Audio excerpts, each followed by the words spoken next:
Are you a problem solver for your team, or are you a coach for your team? Today, we're going to answer that question on the podcast. I'm joined by Jason E. Brooks, speaker, two-time author, creator of Coach Up, and a host of the Leadership Table podcast. Jason has been in the hospitality space for many, many years, and today we talk about 3 key coaching skills that will help every leader in the restaurant business be successful. Listening, asking powerful questions, and giving feedback. Jason also offers up an incredible new resource for all of you at the end of this episode. So stay tuned and join us for the full length of the episode today. I love these tools because you can start using them immediately during your next service. Hope you enjoy. Welcome to the Restaurant Leadership Podcast, where we coach independent, multi-unit restaurant operators to build systems that drive profitability and reclaim time so they can scale with confidence and spend their time and energy where they want to, not where they have to. I'm your host, Kristen Marvin, restaurant coach and author of Multi-Unit Mastery. If you are an independent restaurant owner managing multiple locations, you know the chaos that comes with growth. Inconsistent execution across your restaurants, managers who won't take ownership, constantly answering questions your team should already know the answers to. You're stuck in your current role when you want to be playing a bigger strategic role as you scale. You don't have the right leaders in place, or you keep losing them. And you're not sure how to find great people and actually keep them around. We work with passionate independent restaurant owners who found success with their first few locations and are ready to scale strategically. Our clients aren't looking to just survive expansion. They want to thrive through it. They're committed to developing strong leaders and creating exceptional guest experiences. Through the independent restaurant framework that we teach in Multi-Unit Mastery, we coach independent restaurant groups to move from chaos to confidence by focusing on 3 pillars: people, process, and profit. You can grab a gifted copy of the book at irfbook.com. On this show, we bring you real coaching conversations, leadership strategies, and the frameworks that you need to lead like a CEO instead of operating like a worn-out manager. And here's the thing. Coaching has changed our clients' businesses and can change yours too. If you've never experienced what it's like to have someone in your corner who actually gets the restaurant world, we'd love to connect. We offer one-on-one and group coaching. Head to kristenmarvin.com/contact for a complimentary coaching session, and let's talk about what's possible for your restaurant group. Jason, welcome back. So happy to have you for the second time. You and I have been able to stay connected on our journey together, growing our businesses and publishing books and all the things. So we're going to talk about your second book today. Congratulations on that. But you popped up in my inbox this morning and offered something that I didn't know I needed. And that's always a welcome invitation. So I have one of those days that I constantly kick myself for, and where I've overscheduled myself a little bit. And I know better than that. And I know I'm more productive when I slow down and I give myself some time. And you wrote a newsletter about coaching and taking time to slow down and not jump in and provide the answer, but to ask some questions. Will you give us a little bit of context around that newsletter? It's very true. First, thank you for having me on the show, Kristen. It's always great whenever we get to interact in person, on stage, or even across the network. But the coaching drop, the coaching drop is a weekly newsletter that I put out, and I try to keep it short and sweet. There's 3 versions to it. You have the free version and then 2 more tiers. The other 2 tiers gains you access to some customized one-on-ones and some group coaching as well. But the free tier, there is always always a coaching tip of the week. That's how every single newsletter starts off. This week's coaching tip is uh, pause and wait to give the answer, and more so ask a question first. And the reason why is that we within the hospitality industry, we are taught, like Will Guidara and the Bear says, every second counts. So we're doing our damnedest to shorten time, full time, get to the end result. But what we do whenever we do that is that we actually rob our people of development, Here, here. rob them of being able to learn how to pivot on their feet and understand the bigger picture of what's going on. It's a very true fact that we learn more and we learn better whenever we can speak back what we're thinking. But if we, as the teacher, or we, as the coach, or we, as the manager, is the one doing all of the speaking, our team is doing none of the learning. It's kind of like reading a book and then you catch some of it. But when you tell back that book, when you paint in words what you're seeing, you then begin to piece together pieces of that book differently than what your mind comprehended because your voice added to that next layer. So the actual newsletter goes into pause, don't give the answer first, ask a question. Mm-hmm. And it's giving the opportunity to the person that you're coaching to be able to get a deeper understanding into what's going on versus just getting a very short answer. Yeah. And what are two of those questions that you included in the newsletter that are important to ask? One of them is, and please forgive me for misquoting it, but one of them is, what do you picture is going on right now? Yeah. And then the second is what they expect the outcome to be. Yeah. And that paints two very clear things. They get to see what in reality is currently happening and then what should the outcome be. Yeah. Their mind automatically starts mapping that step, that journey from where it currently is to where it needs to be. But the more we just give an answer, again, it cuts short that journey. Yeah, absolutely. It's such a powerful way to develop their strategic thinking skills, like you said, and aid in development.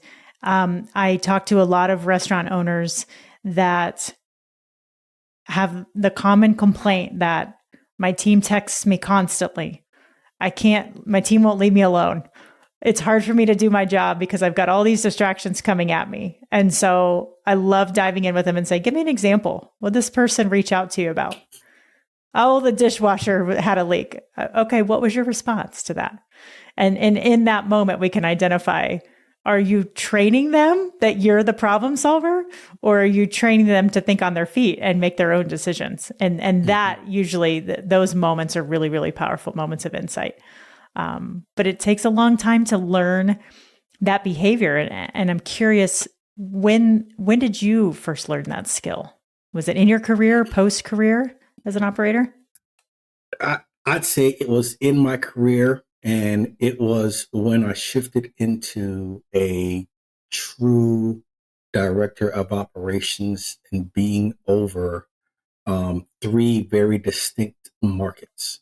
And one was the Raleigh Durham market, the other one was the DC market, and the Atlanta market. Three very distinct markets. Mm-hmm. And what I found was every time that I would walk in, I would get verbal throw up all in my face. And they would just spew about everything that was going on. Yes, of course, I was having meetings and being in communication with my GMs and my managing partners, but I wasn't actually building trust. And I find that half the time that we get those, what I like to call stupid 2 a.m. phone calls. That phone call, like, Jason, we are out of toilet paper. And it's like, what? Call me at 2 a.m., tell me that you're out of toilet paper? Yeah. Most of the time that they don't make a decision is because they think we don't trust them well enough or know them well enough for them to make a decision without being judged. They feel we don't know them well enough for them to make a decision without being judged. Yeah. Here's the thing. 80% of restaurants fail because they don't have the systems, not because they have bad food or service. If you're ready to stop being the bottleneck in your own business and start building something that can actually scale profitably, I want you to put Multi-Unit Mastery, my new book, directly in your hands for free. Go to irfbook.com right now and grab your copy. When you do, you're going to get access to some additional tools that are not available anywhere else. This is about building a legacy, not just another location. Stop putting it off and go get your book. Again, that's irfbook.com. Yeah. So I found that what I needed to do was actually create time and create space to get to know them individually. Yes, I had lots of ways to dump information on them. I had a group text, a group email, a group everything.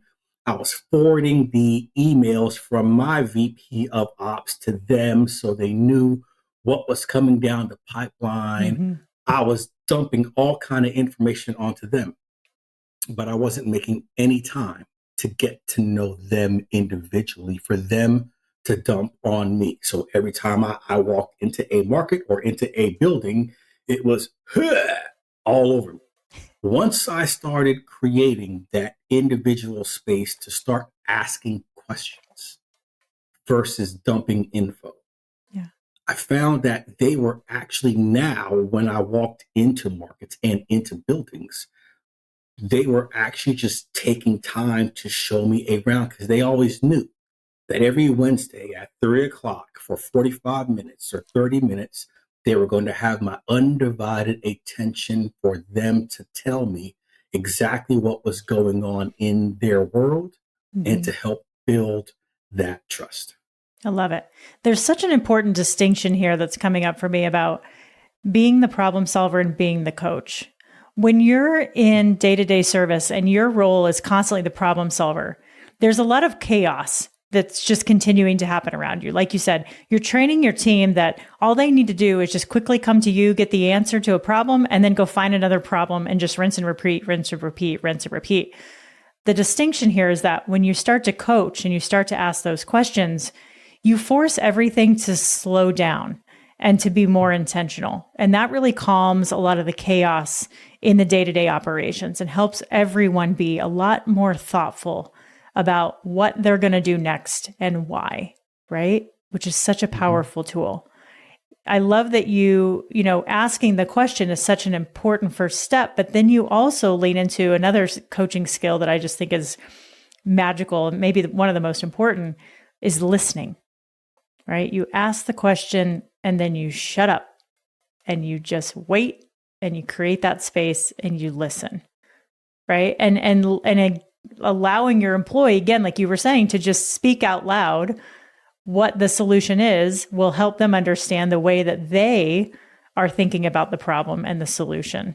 And sometimes even in that moment, they can just catch themselves and go, oh no, that doesn't make sense. Let's try it like this. How did you learn that skill of listening? Well, I think it actually came easier for me than most people. And the reason why I say that is that what most people don't know is that I've had a stuttering challenge since I was a wee tot.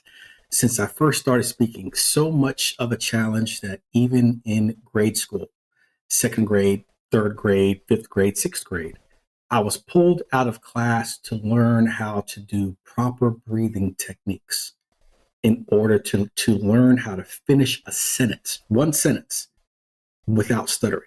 Of course, I was called all the names, all that good stuff. And so for me, listening became a bit more natural because of a fear of speaking. And I know most people that know me decently well, like, well, Jason, you speak on stage to thousands of strangers Yeah. almost every day. You do workshops for large groups, for executives, for professionals in and outside of the hospitality industry. How is it that you have a stuttering problem? Yeah. And it goes back to how I thought through what my challenge was and began to use it as a strength. I dug a bit deeper and things like that. We won't go through all of that on this podcast here, but that's where my natural listening abilities began to strengthen. Now, we don't just use the listening ability just for coaching. I've also found it very, very useful in doing field visits. Now, my background, I came from washing dishes age of 15, and I chose to wash dishes. Why? Because I wanted to take that little wand in the dish pit, have my back turned to everyone, and just knock out pans and not have to speak. But of course, what I didn't know was as I got better at dishes, I had to train others on dishes. And then when someone called out on pantry, Jason, can you work pantry? Okay, well, now that you're working pantry, can you work grill? Can you run a shift? Can you train someone? I eventually still had to learn how to speak to people and use the least amount of words to make the most impact. So even going through my restaurant background, I got into multi-unit management, which had me doing field visits. The listening aspect is also key in doing great field visits. Most field visits suck, meaning I know you've been either the one on the end, the GM of that field visit, or that district manager that comes in and likes to poop and swoop, just drop a big hot pile of shit and leave right back on out, fly right back on out, and leave a list of 99 things Yeah. that a near perfect general manager has to do just to make the point that they weren't perfect. Yeah. So one of the things that I understood and learned in the beginning, as I got better at doing field visits, was how to listen first. Because that first 90 seconds that you're walking into their house, you're walking into their family. What you say and ask and do, like, okay, let's talk about your numbers. It feels like an audit. Let's talk about food costs. Yeah. Feels like an audit. Let's talk about guest complaints. From there, it's all downhill. But when you can start asking questions like, how is your week? And then actually listening and taking notes, you will find that you de-escalate and let their guard down for them to open up later within that visit, for them to actually take feedback versus fight and resist it. So listening works not only with coaching, but in our world, also with field visits. Yeah, absolutely. I mean, that's one of the things I learned from taking coaching courses was that all the skills that I learned in coaching could be applied to any single aspect of my life, whether it's working with training my dogs, walking the dogs, spending time with the dogs, marriage, friendships, business work, how I design my coaching business, all the things. I think I'm laughing on the inside because, when I was a regional manager, I didn't know what I was doing in the beginning.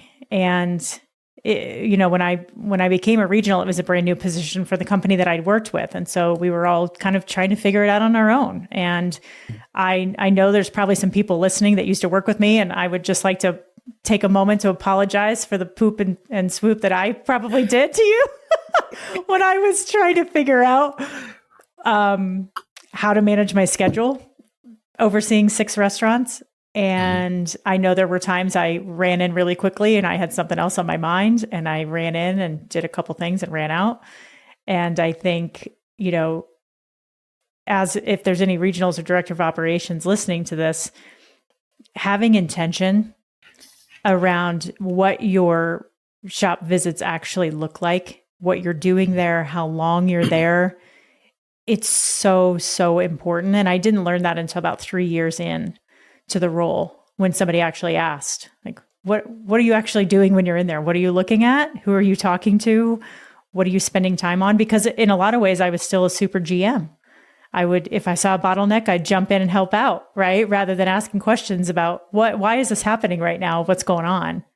I know a lot of times a lot of my favorite times in the restaurant business as a regional and as a GM was sitting down one-on-one with people and listening, like you said, asking a lot of questions, but just creating that distraction-free space for us to take a second, take a couple deep breaths, and get really intentional. And I love sitting in on ops meetings and just watching the teams interact and understand what they were talking about. And same thing, butting in and asking some questions, which they probably thought at the time was kind of annoying, but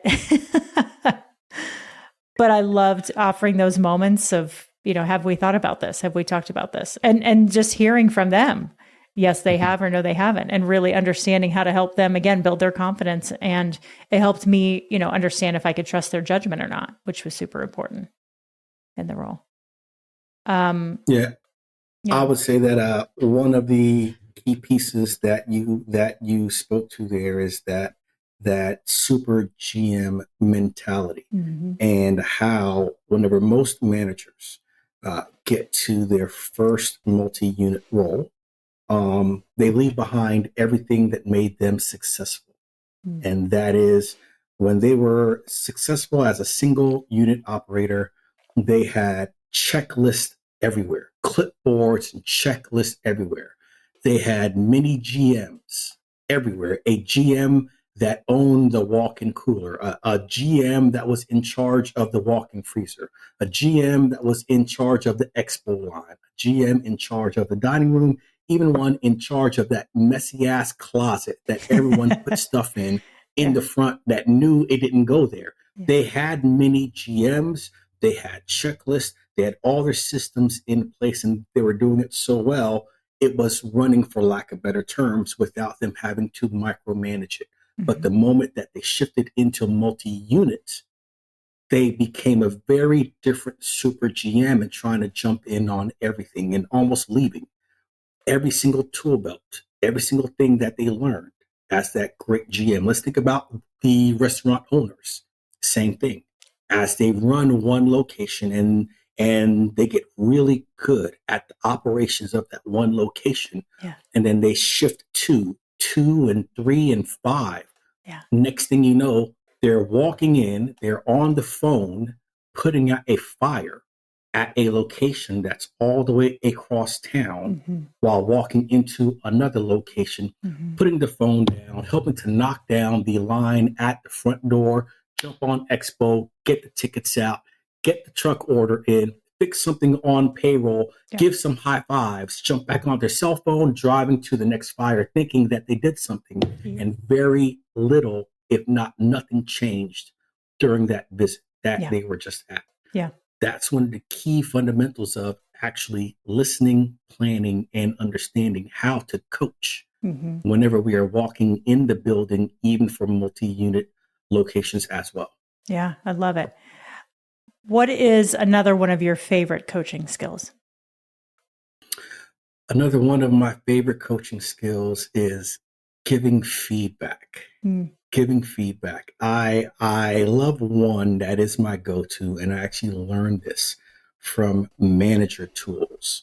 And Manager Tools is a podcast that I actually picked up on when I was a training manager for O'Charlie's.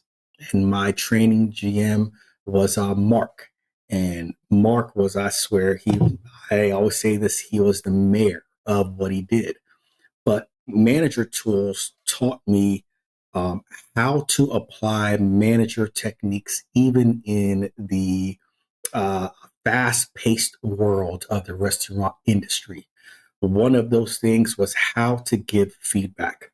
Think about our kitchens. Our kitchens are, one, very loud. It's a lot of fast-paced bodies. We have hoods going. Mm-hmm. We have flames. We have fryers cutting on and off, things getting fried, orders being called. And it's so loud and so exciting inside of that moment. Giving feedback gets lost. We Mm-hmm. think we say something, and what's being heard through all of that noise is only but a few words, most of those negative. And what we're trying to get across in that moment isn't what the person who is receiving it, that's not what they're hearing. That's not what they comprehended. Yeah. So one of my favorite coaching tools is how to give feedback. And one technique that I always use is one question. Can I give you some feedback? Mm. Because when I walk up to someone and I say, hey, you're burning that sauce, make sure you turn down that flame or else the butter is going to break and then we're going to have to redo it. All they heard was Jason said I suck with my sauces. Yeah. Okay. Yeah. But whenever you give their brain the moment to accept feedback with Mm-hmm. one question of, can I give you some feedback? It is almost mechanical I love it.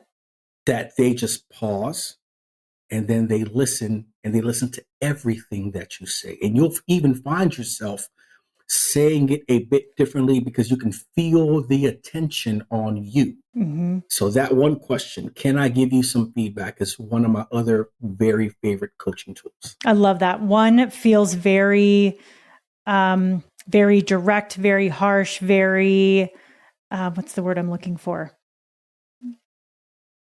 You're just choosing to insert. There's no like thoughtfulness or intention around. The other one is simply an invitation. Are you ready for this right now? And maybe that person says no, right? Like, maybe they say no. I don't know. I think that's a beautiful thing to design with employees, though, when you are talking about, through the interview process, you're talking about, hey, we have a culture of feedback. We love, we do performance reviews. We do one-on-ones. Have you ever been a part of a restaurant that's done that before? Because if you have not been in a culture of one-on-ones and then all of a sudden you are asked to do a one-on-one, your first thought is, oh shit, I'm in trouble. What did I do? What did I do? Hands right? down. Yeah.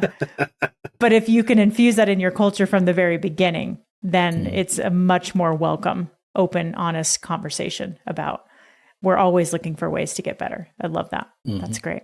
Okay. Tell us about this amazing new book that you have. Every team needs coaching. Every team needs coaching is part 2 of my Every Leader series. First book, as you know, Every Leader Needs Followers, that was released back in March of 2024 while I was on stage at the Bar and Restaurant Expo. And it was 10 keys to help transform restaurant managers to hospitality leaders. And it was that first book was a great deep dive in just 10 keys that helps you shift from managing to actually leading. But there was a piece that was included in the book, but wasn't the total focus. And that's the coaching aspect. And my mantra, the thing that I live and breathe by, that I will fall on the sword for, is manage, lead, coach, repeat. And that is the understanding that we do have to manage. There's nothing wrong with managing. We are a business first. That's what we do.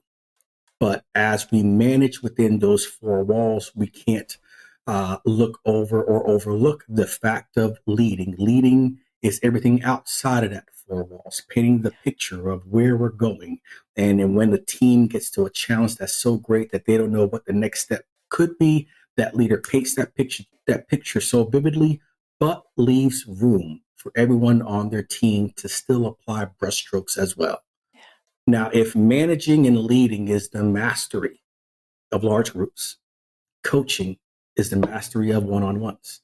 So I wanted the second book to be the focus of Every Team Needs Coaching. And that's every team. It doesn't matter if it's a team of executives or a team of street sweepers. Every team needs coaching, and it walks through different ways to build a coaching framework, coaching culture, within your business. This doesn't have to be just restaurants. I also went out and asked professionals that are the heart of coaching to help give me quotes to put into this book. And you are one of those great people that I tapped. And I thank you for giving me a quote to put inside this book to help teams and help leaders view coaching differently. It's not just something that is reserved for the top 1% of teams. Every person, every leader needs coaching. Our kids get coaching. They can get coached in karate, in AAU basketball, in Pop Warner football, in soccer leagues. They can get coached all through high school, playing both out of school and in school.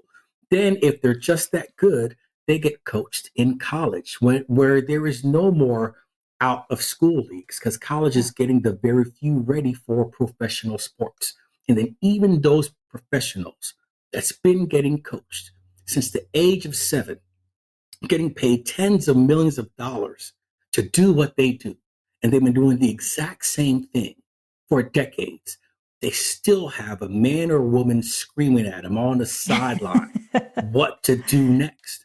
And yet still at work, we think coaching is something that's only reserved for our kids or for the elite. It's not.